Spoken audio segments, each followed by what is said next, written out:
Today's the last day for a community supply drive that will wrap up and head to help the people in the mountains. The Wake County Sheriff's Office has been collecting items all week. Truckloads of supplies will leave today. You can drop off non-perishable food items, cleaning supplies, hygiene products, and anything else you can think of at the State Fairgrounds in Raleigh now until 4:30 this afternoon. North Carolina natives Eric Church and Luke Combs will headline a benefit concert for Hurricane Helene victims. It's called Concert for Carolina. It'll be held at Bank of America Stadium on October 26th. Combs said he reached out to Church right away to get things organized, and they want to put on as big of a concert as possible to raise as much money as possible. The Teppers were kind enough to donate the stadium to us. My production company, SES, has donated all the production. I mean, there really is almost zero overhead cost for this concert, which, means that we have, is that an extra $1 million probably just to go to the efforts.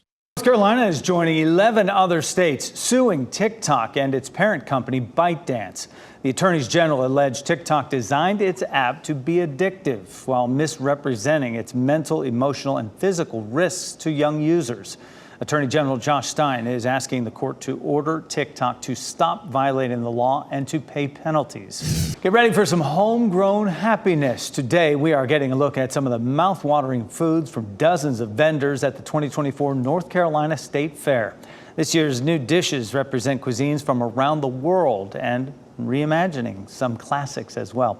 For your sweet tooth, there's the Brazilian bowl, birthday cake dough on a stick, and candied Oreo cakesters, thick cake pops.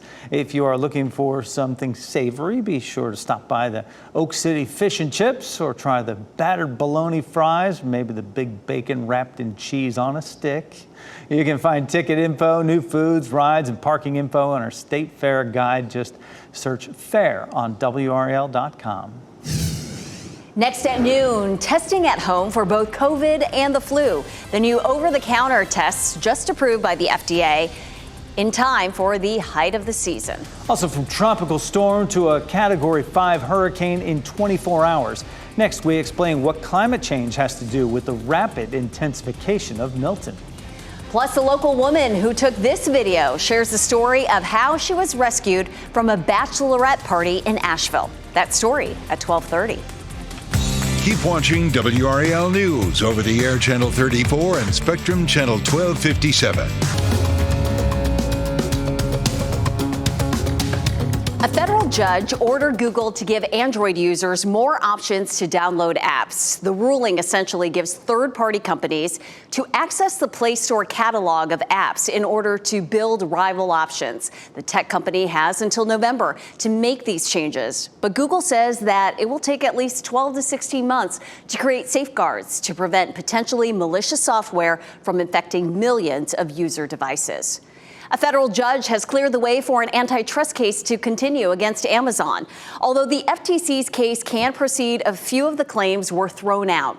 The agency and attorneys general from 18 states say Amazon uses its power in the industry to inflate prices and overcharge sellers to limit competition from other companies.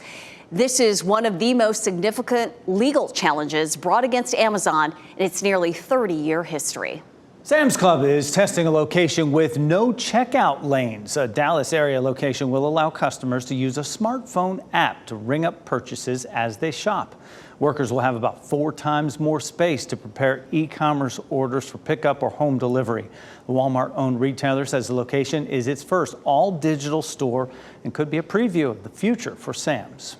An art exhibit in the Netherlands that looks like 2 empty beer cans sitting on the ground was actually dumped in the trash accidentally. Now, from a distance, the exhibit entitled "All the Good Times We Spent Together" just looks like ordinary beer cans. But a little closer look, you realize the cans are hand-painted aluminum pieces that took a lot of time and energy and detail to create. The curator found them just moments before the trash was about to be dumped, and she says displaying artwork in unexpected places keeps visitors on their toes.